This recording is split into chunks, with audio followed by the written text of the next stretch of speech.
मिट गया अज्ञान का अंधेरा। रेडियो मधुबन लाया मूल्यवान सवेरा।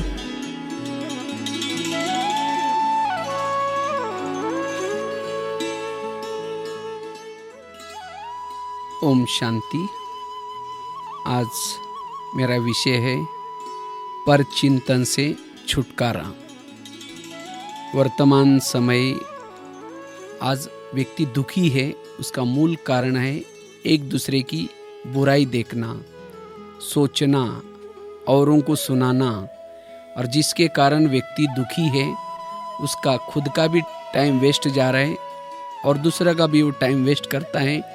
क्योंकि परचिंतन एक ऐसी बीमारी है जिसके कारण वायुमंडल भी खराब हो जाता है और वो व्यक्ति जिसका परचिंतन करता है उसके प्रति दिन प्रतिदिन भावना बिगड़ती जाती है। उससे अंदर से नफरत, घृणा, क्रोध आदि आदि अनेक बीमारियां पैदा होती है।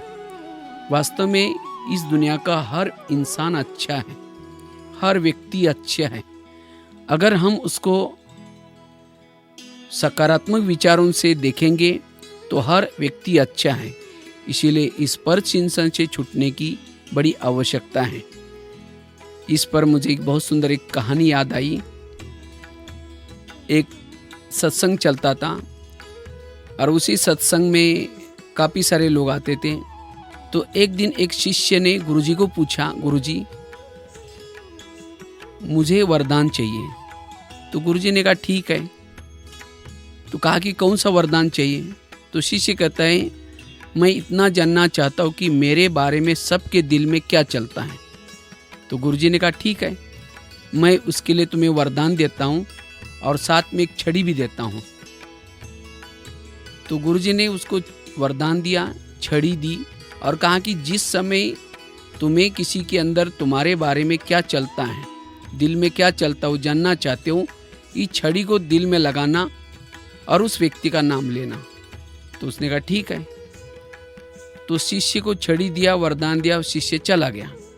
अचानक शिष्य को याद आता है पहले मैं गुरुजी की चेकिंग करता हूँ तो गुरुजी के दिल में मेरे बारे में क्या चलता है। तो शिष्य ने छड़ी को लिया, दिल में लगाया और गुरुजी का नाम लिया। तो थोड़ी सी छड़ी काली हो गई। जब छड़ी काली हो गई शिष्य को लगता है अरे गुरुजी के अंदर मेरे बारे में कालापन है तो इनको गुरुजी बना करके क्या फ़ायदा। वो सत्संग में आना बंद हो गया। 1 दिन हो गया, 2 दिन हो गया, 10 दिन हो गया। तो गुरुजी के मन में आता है इतना अच्छा शिष्य था, सबसे पहले बैठता था, इतनी अच्छी सेवा करता था, रोज़ सत्संग करता था, इसको अचानक क्या हो गया। तो फिर गुरुजी एक दिन उनके घर में गए और पूछा क्या जी आजकल आप सत्संग में नहीं आते?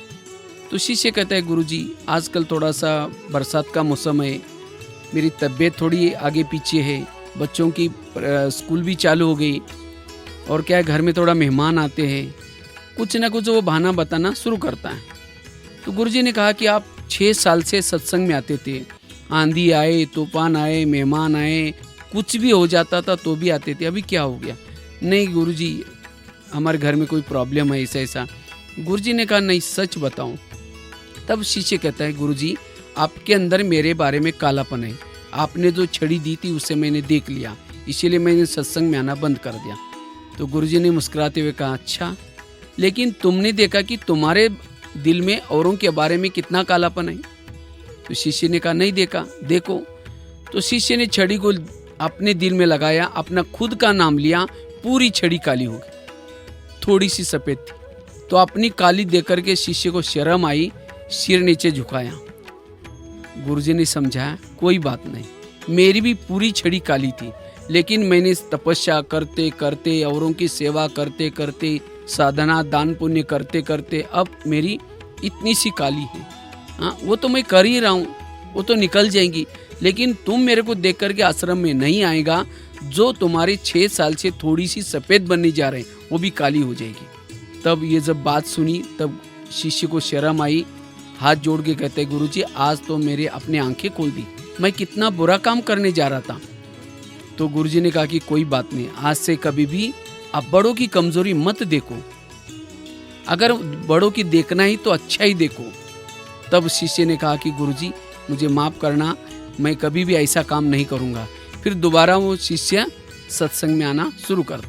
ठीक इसी तरह हम भी क्या करते हैं, कभी कभी सत्संग में आते आते, ज्ञान सुनते सुनते तो क्या करते हैं, कोई सुनी सुनाई बातों को देख करके, किसी की गलत चीज़ों को देख करके, निगेटिव बातों को देख करके हमारे अंदर की भावनाओं को क्या करते हैं, निगेटिव बनाते हैं और दूसरे का परचिंतन करेंगे, वो उसकी बातों को इधर उधर फैलाएंगे। जिस तरह से आकाश में थूकेंगे, थूका कहाँ आएगा, अपने पर, अपने ही सिर पर आएगा। इसी तरह दूसरे का परचिंतन करने से, बड़ों का परचिंतन करने से स्वयं का समय व्यस्त जाता है और नफरत पैदा होती है, घृणा पैदा होते हैं। तो इसीलिए हमें इस कहानी से हमें ये सीख मिलते हैं, हमें कभी भी बड़ों की कमजोरी नहीं देखनी है। अगर देखनी है दूसरे की अच्छाई देखो। कभी कभी हम कहते हैं यहाँ जो पैसे देते हैं उसको आगे करते हैं, वो इसके अंदर ये कमी है, उसके अंदर ये कमी है, फिर हम आना बंद करते हैं। जब नहीं आएंगे तो फिर हमें, अगर वो बड़े कहते भी है तो कोई ना कोई बहाना बताते हैं, लेकिन उससे अपना ही घाटा है। इसीलिए हमें बड़ों की कमजोरी देखने के बजाय जिस गुण को देख करके प्रभु ने उसको पसंद किया है, जिस विशेषता को देख करके प्रभु उसको पसंद करता है, ऐसे उस व्यक्ति के अंदर के अगर गुणों को देखेंगे, क्योंकि भगवान ने हर इंसान के अंदर कोई ना कोई अच्छाई भरी है। अगर अच्छाई को देखेंगे तो हम परचिंतन करना छोड़ देंगे और जो हमारे अंदर किसी के प्रति ईर्ष्या भरती है, नफरत आती है, वो नफरत नहीं रहेगी और हम जीवन में सुख और शांति से रहेंगे।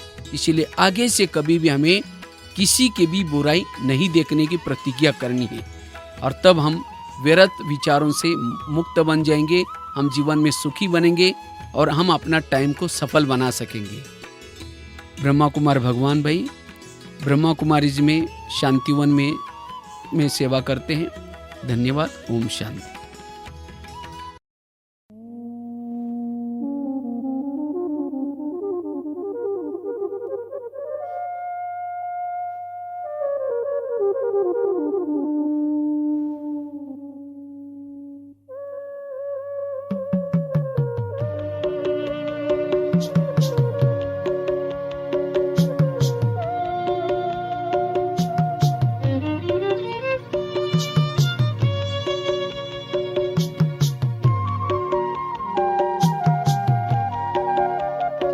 अपने चिंतन की धारा बदल दो, रोग चिंता का मिट जाएगा। कर तपस्या करो याद शिव को, दिल को आराम मिल जाएगा। अपने चिंतन की धारा बदल दो, रोग चिंता का मिट जाएगा। अपने चिंतन की धारा बदल दो।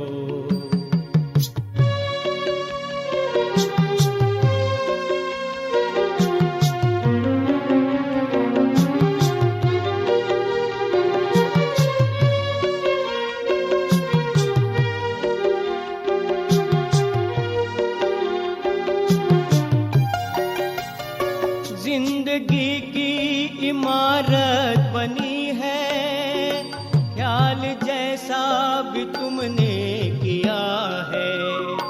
जिंदगी की इमारत बनी है, ख्याल जैसा भी तुमने किया है।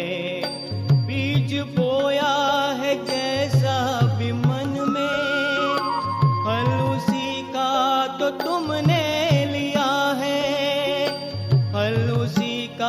तो तुमने लिया है। स्नेह शुचिता के संकल्प लाओ, दर सुखों का वो खुल जाएगा। अपने चिंतन की धारा बदल दो, रोग चिंता का मिट जाएगा। अपने चिंतन की धारा बदल दो।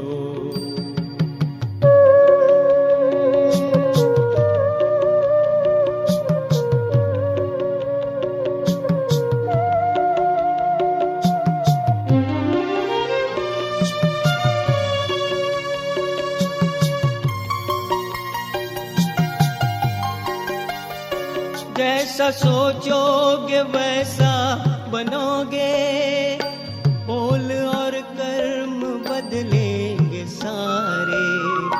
जैसा सोचोगे वैसा बनोगे, बोल और कर्म बदलेंगे सारे।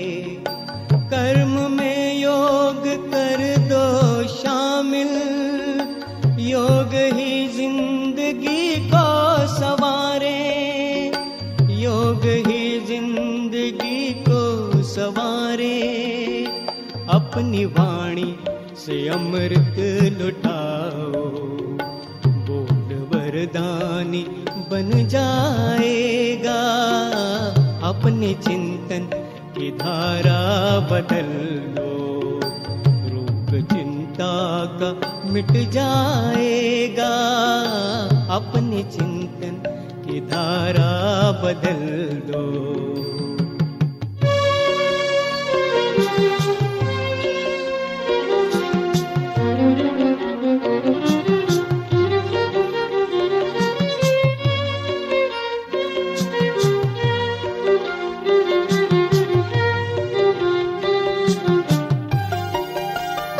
जिंदगी की भटकती ये नैया पार होगी तपस्या के बल से। जिंदगी की भटकती ये नैया पार होगी तपस्या के बल से। सब मुश्किलें पार कर दो अपनी रूहानी ताकत के बल से। अपनी रूहानी ताकत के बल से। शिव पिता ही है अपना सहारा, उनकी यादों में सुख पाएगा। अपने चिंतन की धारा बदल दो, रोग चिंता का मिट जाएगा। कर तपस्या करो याद शिव को, दिल को आराम मिल जाएगा। अपने चिंतन की धारा बदल दो।